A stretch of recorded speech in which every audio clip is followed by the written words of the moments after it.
Le gouvernement qui gère son argent absolument n'importe comment, enfin je dis son argent, qui gère votre argent absolument n'importe comment, cherche toutes les pistes possibles pour essayer de récupérer encore un peu plus d'argent.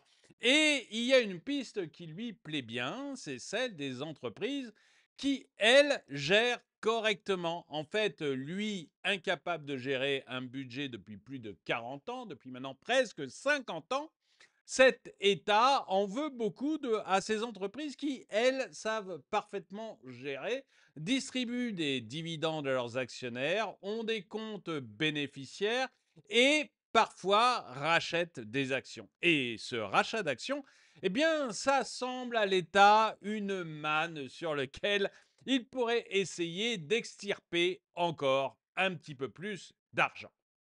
Bonjour et bienvenue dans cette nouvelle vidéo de DME en direct. Comme toujours, si vous n'êtes pas abonné, eh bien, je vous suggère de le faire et de cliquer sur la cloche pour être prévenu lorsque je sors une nouvelle vidéo.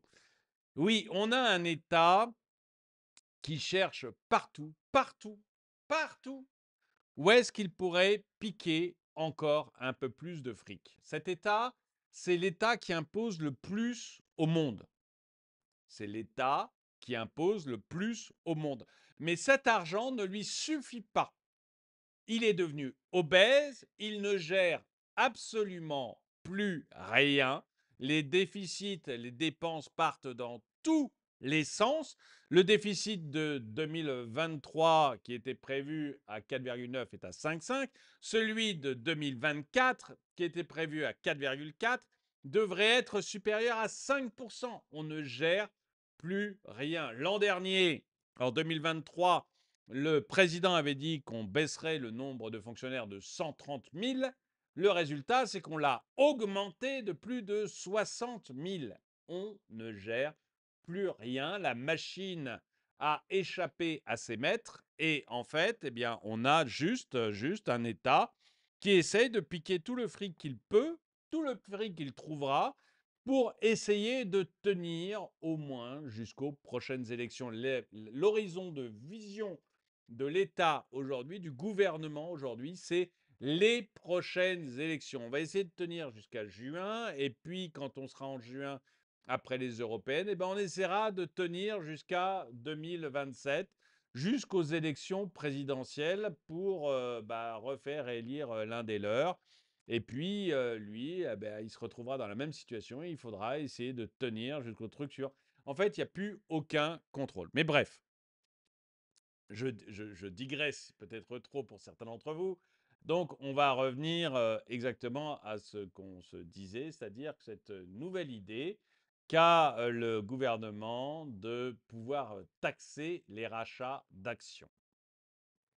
Le gouvernement français se penche à nouveau sur la possibilité de taxer les rachats d'actions, une pratique qui a explosé en 2023, atteignant des sommets historiques. Alors, pour ceux qui ne le savent pas, le rachat d'actions, c'est quoi? C'est une entreprise, une grosse entreprise, on va dire Total. Allez, Total a des actions et des actionnaires un peu partout dans le monde.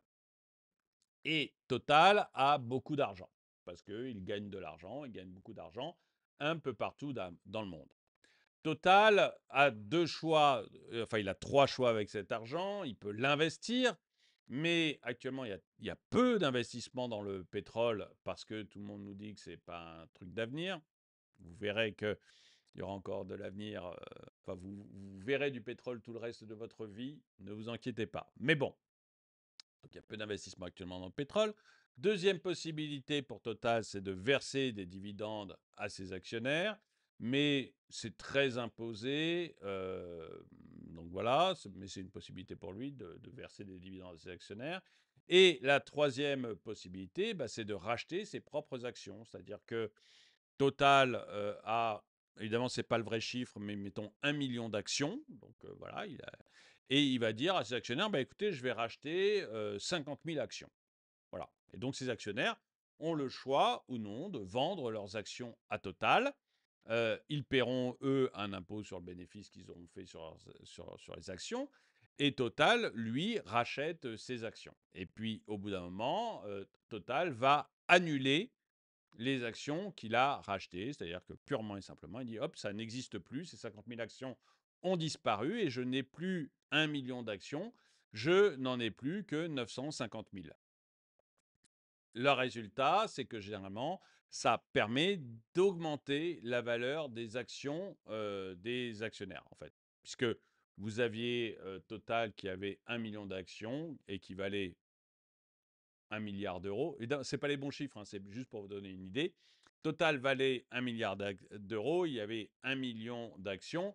Ça veut dire que chaque action valait 100 millions, 1000 euros. Chaque action valait 1000 euros. S'il n'y en a plus que 950 000, eh ben, chaque action va valoir 1200 euros. Je donne le chiffre au pif, je ne l'ai pas calculé, on s'en fiche. Mais vous voyez, automatiquement, ça fait augmenter la valeur des actions.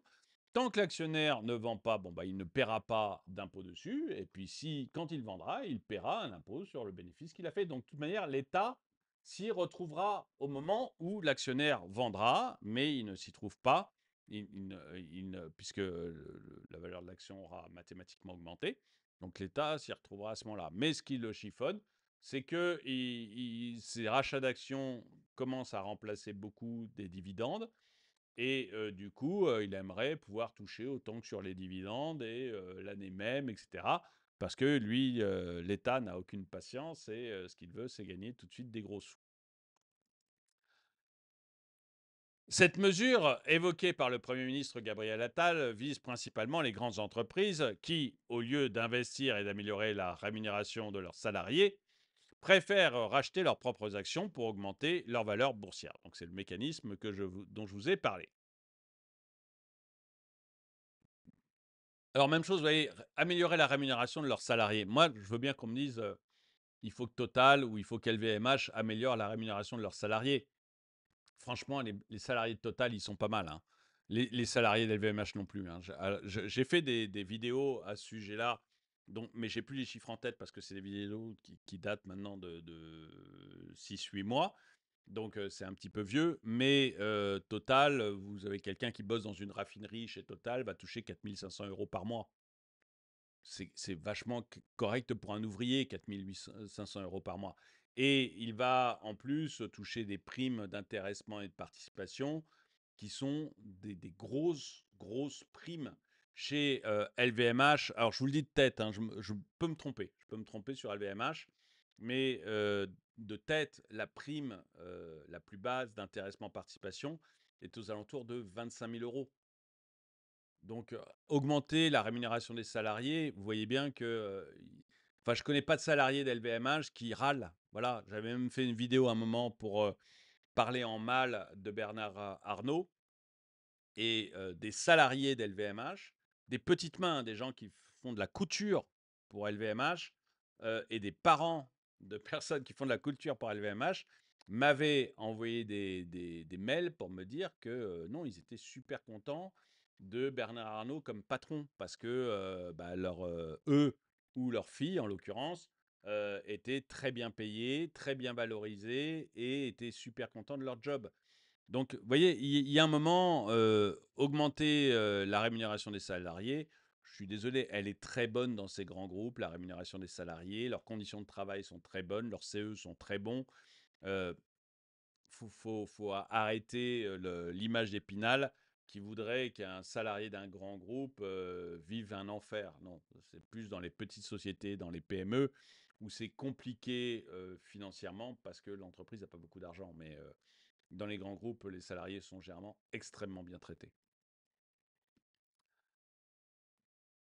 Bien que le ministre de l'économie Bruno Le Maire se soit récemment exprimé contre toute augmentation d'impôts, l'idée d'une taxe sur le rachat d'actions refait surface dans le contexte de pression budgétaire croissante. Cette mesure est considérée comme une option pour compenser la dégradation des comptes publics. Et c'est ce que je disais au début, c'est celui qui gère comme une patate essaye de piquer l'argent de celui qui gère bien. Hein, c'est vraiment ça, voilà. Vous avez un État qui gère extrêmement mal, qui veut ne surtout pas faire d'efforts dans sa gestion, qui veut juste piquer l'argent à ceux qui gèrent bien. Le débat autour de cette proposition a été ravivé lors de la réunion de la task force parlementaire chargée de formuler des propositions sur la taxation des rentes. Aux États-Unis, où les rachats d'actions sont plus répandues, une taxe similaire a été mise en place il y a un an avec une taxe de 1%. Le président Joe Biden a même exprimé son souhait de quadrupler ce taux. Bon, multiplié par 4, rien que ça. En France, mais c'est la même chose, hein, les États-Unis, c'est devenu une gabegie, mais incroyable, quoi. Il n'y a plus aucune gestion de l'État, quoi. C'est n'importe quoi. En France, certains experts économiques soutiennent l'idée de cette taxe pour deux principales raisons. Premièrement, dans un contexte budgétaire tendu, le gouvernement cherche à réduire les dépenses sociales et à envoyer un message selon lequel tous les secteurs de la société devraient contribuer à l'effort financier. Deuxièmement, il est question de corriger une distorsion fiscale où les actionnaires réalisent des plus-values non taxées lors des rachats d'actions, contrairement à ces générées par la vente d'actions. Oui, enfin oui, non. Sur le deuxièmement, non. En fait, c'est quand l'actionnaire vendra ses actions qu'il paiera la différence. Il n'y a pas de raison qu'il paye une première fois lors du rachat d'actions et qu'il paye une deuxième fois après quand il vend ses actions.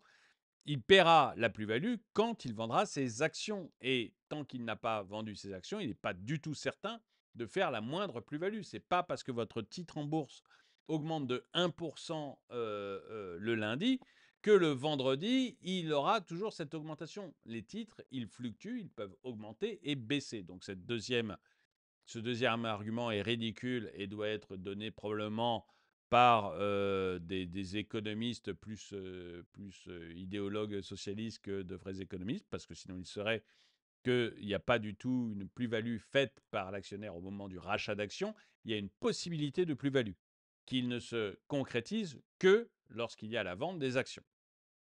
Et pour le premièrement, le problème de notre État, ce n'est pas un problème de taxes, puisqu'on est l'État qui prélève le plus d'argent au monde.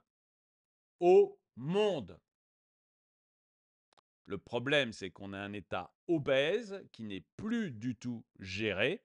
Et donc, le travail que l'on doit faire, c'est sur le périmètre de l'État, sur le nombre de fonctionnaires qui travaillent au sein de l'État et, et derrière, donc, le faire maigrir. C'est pas du tout de trouver des nouvelles taxes et de nouvelles façons de le faire grossir. Cependant, le patronat français se défend contre cette proposition, arguant que les rachats d'actions sont parfois motivés par des raisons légitimes, telles que la protection contre les prises de participation ou la distribution d'actions gratuites aux collaborateurs. Alors, c'est ce qui arrive régulièrement, la distribution d'actions gratuites, c'est-à-dire que, je vais reprendre mon exemple de Total. Total a 1 million d'actions et il veut en donner gratuitement à l'ensemble de ses collaborateurs. Et je dis l'ensemble parce que c'est sûr que la direction en a plus, mais tout le monde dans l'entreprise bénéficie généralement des plans d'actions gratuites. Bon. Soit il crée des nouvelles actions gratuites et donc il n'a plus 1 million d'actions, il en a 1 100 000. Et dans ce cas, ça veut dire que la valeur des actions va baisser et l'actionnaire, lui, voit son patrimoine qui baisse. Ce n'est pas une bonne chose. Soit il dit, écoutez, je vais racheter 100 000 actions à mes actionnaires et ces 100 000 actions, je vais les donner gratuitement à mes salariés. Et ça permet aux salariés d'avoir leur patrimoine qui augmente. Donc vous voyez qu'effectivement, là, on est sur quelque chose qui bénéficie aux collaborateurs. Alors l'État n'aime pas parce que l'État, il récupère pas d'argent là-dessus. Vous savez ce qu'aime l'État. L'État, c'est de récupérer du fric. Il a besoin de fric, il est obèse. Mais on voit que dans ce cas-là, effectivement, le rachat d'actions pour les redonner après aux collaborateurs, c'est plutôt vertueux. Christian Poyot, PDG de Micropole, souligne que ces programmes peuvent poursuivre une logique vertueuse et ne pas nécessairement compromettre l'investissement ou l'emploi. Outre une telle En outre, alors, en plus compromettre l'investissement et l'emploi, je veux dire, l'État est incapable de gérer. Il ne va pas aller apprendre à LVMH ou à Total comment on gère une entreprise. Il y a un moment, il faut arrêter. L'État il dilapide l'argent. Ce n'est pas des investissements, il dilapide sans arrêt l'argent. Il va pas aller apprendre à Total comment on investit dans le pétrole. Il va pas aller apprendre à LVMH comment on investit dans le luxe. Je ne vois pas comment Bruno Le Maire ou Gabriel Attal ou même Emmanuel Macron pourraient aller apprendre au PDG de Total ou au PDG de LVMH comment investir, ou même pourraient lui donner des conseils d'investissement. Il y a un moment, il faut arrêter d'être ridicule à ce point-là. En outre, une telle taxe pourrait se heurter à des obstacles juridiques, notamment en ce qui concerne le droit européen. Cela rappelle le précédent de la taxe sur les dividendes et des entreprises votée sous François Hollande, mais censurée par le Conseil constitutionnel en 2017 pour non-conformité au droit européen. Cette décision avait contraint l'État à rembourser les sommes perçues. En conclusion, alors que le gouvernement français envisage sérieusement l'option d'une taxe sur les rachats d'actions, les débats autour de cette mesure sont complexes, mêlant des considérations économiques, sociales et juridiques.